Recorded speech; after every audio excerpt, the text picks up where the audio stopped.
Good day to you, partner. I'm Guy, and I can already tell that I'll be your best friend in this forsaken camp.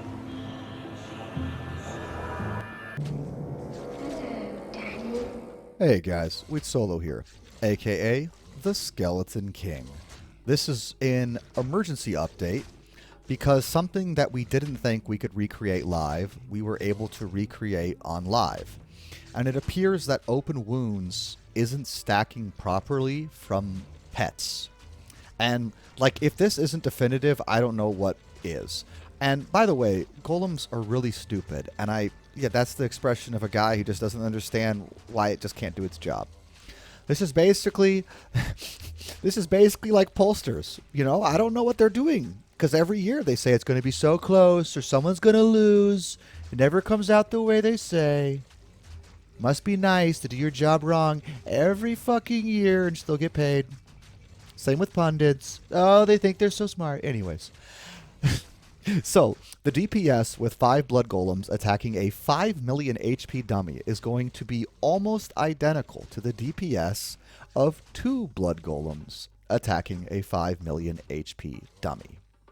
Now, in my next test, I'm trying to see what is better between basically having all Clay Golems, all Blood Golems, to a mix of them. Now, obviously, we're not going to test one Blood Golem because you need 2 to create this stacking effect. That was what that first clip was real quickly. So if you don't understand, go back to that first clip and you can see that the damage is going to be nowhere close to what this is. And I didn't even want to finish it off because it would have taken so long.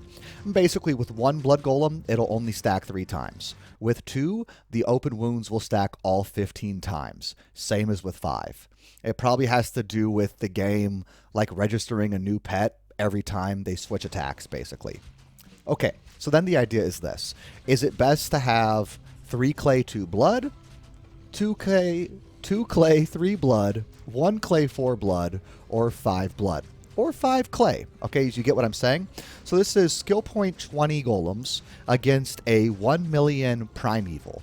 So this means Crushing Blow doesn't actually, you know, just proc continuously. So the 5 million HP dummy we actually can't test with Clay Golems because even 20 skill point Clay Golems will proc Crushing Blow 20% of the time, and it just turns the test into an absolute joke because Crushing Blow is like the best ability in the game, and it's like the reason melee was ever good in Diablo 2 before, you know, Blizzard actually gave them, before Project Diablo 2 gave them a little more reason to exist besides, you know, like Uber farming and like a few niche, you know, pit Zerker builds and crap like that.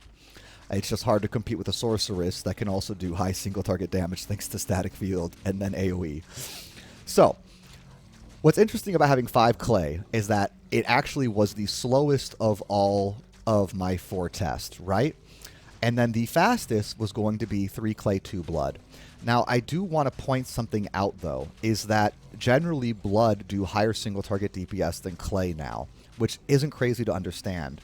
But what is strange is that Blood Golem's open wounds scales with skills really, really well, while Clay Golems don't scale that well with skills. It also scales better with curses and physical pierce. And by the way, these dummies have 0, so it's good. Like, they're doing good damage. Having an enemy with 0 PDR is fine.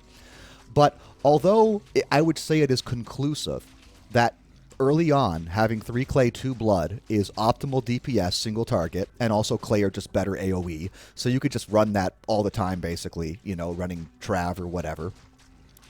For any of those golem farmers out there, you know, please don't be one. But if you are, follow this advice.